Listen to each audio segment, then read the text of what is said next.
మన భారతదేశంలో ఒక ఆలయంలో శ్రీ వెంకటేశ్వర స్వామి విగ్రహం తలపై నుండి వేడి నీళ్లతో అభిషేకం చేస్తే ఆ నీళ్లు పాదాల దగ్గరకు రాగానే మంచుగడ్డలాగా చల్లగా మారుతాయి. అవును, ఇది నిజం. ఇదే ఇక్కడ స్వామివారి మహిమ. అదే కర్ణాటకలోని రాయచూరు నుండి 30 కిలోమీటర్ల దూరంలో ఉన్న గబ్బూర్ శ్రీ లక్ష్మీ వెంకటేశ్వర స్వామివారి ఆలయం. ఇలాంటి ఒక మహిమగల ఆలయం ఉందని చాలా మందికి తెలియదు. అసలు ఈ ఆలయం ఇక్కడ ఎవరు నిర్మించారు, ఈ ఆలయ చరిత్ర ఏంటి, ఈ పూర్తి వివరాలు నేను మీకు చెప్పబోతున్నాను. దానికంటే ముందు ప్లీజ్ నా ఛానల్ని మీరు సబ్స్క్రైబ్ చేయండి. ఇక వీడియోలోకి వెళ్దామా? ఈ ఆలయం ఎప్పటి నుంచి ఉందనే విషయంలో ఆధారాలు లేకపోయినా 12వ శతాబ్దంలో సేవన వంశానికి చెందిన సింహాసుడు అనే రాజు ఈ ఆలయంని పునర్నిర్మించడంతో అందరికీ తెలిసిందని చెప్తారు. నిజానికి ఇక్కడ శివకేశవులు ఇద్దరు దర్శనమిస్తూ కూడా ఈ ఆలయాన్ని పరమేశ్వరుడి కోసమే నిర్మించారట. శివలింగాన్ని ప్రతిష్ఠించేందుకు గర్భగుడిలో ఒక పీఠాన్ని కూడా ఏర్పాటు చేశారట. అయితే శ్రీహరి శివుడి కలలోకి కనిపించి తనకు ఈ ఆలయంలో చోటు కల్పించాలని అడగడంతో శివుడు తన కోసం ఏర్పాటు చేసిన పీఠాన్ని శ్రీహరికి ఇచ్చాడట. మీరు అక్కడ స్పష్టంగా చూడొచ్చు, స్వామివారి కింద ఉన్న పీఠం శివలింగం కోసం చేసిన పీఠమే అని అర్థమవుతుంది. ఆ తర్వాత అగస్త్యముని తన దాస్య శక్తి ద్వారా దేవతల సమక్షంలో వెంకటేశ్వర స్వామిని, ఆ పరమేశ్వరుని బ్రహ్మసూత్ర శివలింగం రూపంలో ప్రతిష్ఠించారని ఇక్కడ చెప్తారు.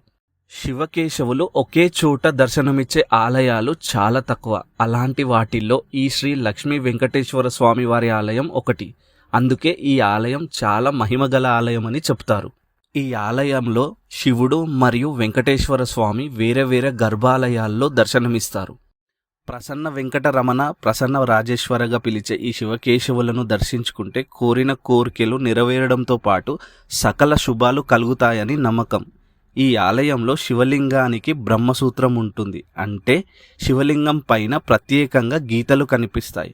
అరుదైన శివలింగాలలో ఒకటిగా పిలిచే ఈ బ్రహ్మసూత్ర శివలింగాన్ని దర్శించి పూజిస్తే 1,000,000 రెట్లు పూజ చేసిన ఫలితం దక్కుతుందని పురాణాలు చెబుతున్నాయి. 16వ శతాబ్దంలో ముఘల్స్ మన హిందూ దేవాలయాలని ధ్వంసం చేయడమే పనిగా పెట్టుకున్నారు. ఆ సమయంలో ఈ ఆలయ పూజారులందరూ కలిసి వాళ్ళ నుండి ఈ ఆలయాన్ని రక్షించడానికి భూగర్భంలో మట్టితో కప్పి దాచిపెట్టారు.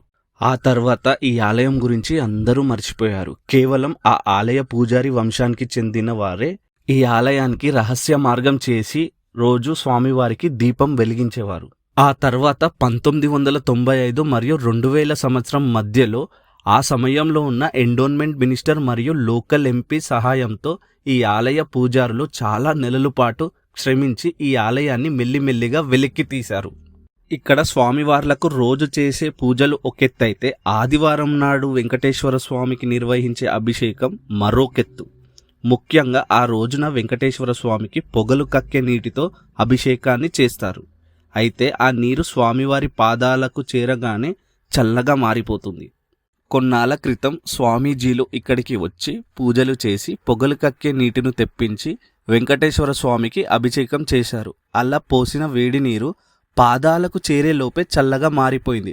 అప్పటినుంచి మేము ఆ అభిషేకాన్ని కొనసాగిస్తున్నామని ఇక్కడ అర్చకులు చెప్తున్నారు. ఈ మహా అభిషేకం ప్రతిరోజు కాకుండా కేవలం ఆదివారం మాత్రమే నిర్వహిస్తామని ఇక్కడ అర్చకులు చెప్తున్నారు.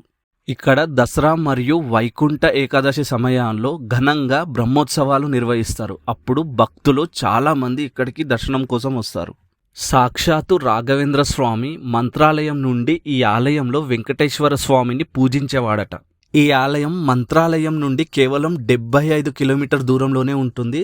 మంత్రాలయం వెళ్ళినప్పుడు ఖచ్చితంగా ఈ ఆలయాన్ని దర్శించుకోండి, చాలా మంచిగా జరుగుతుంది. ఈ వీడియో మీకు నచ్చితే లైక్ చేసి షేర్ చేయండి. సబ్స్క్రైబ్ చేయడం మాత్రం మర్చిపోకండి.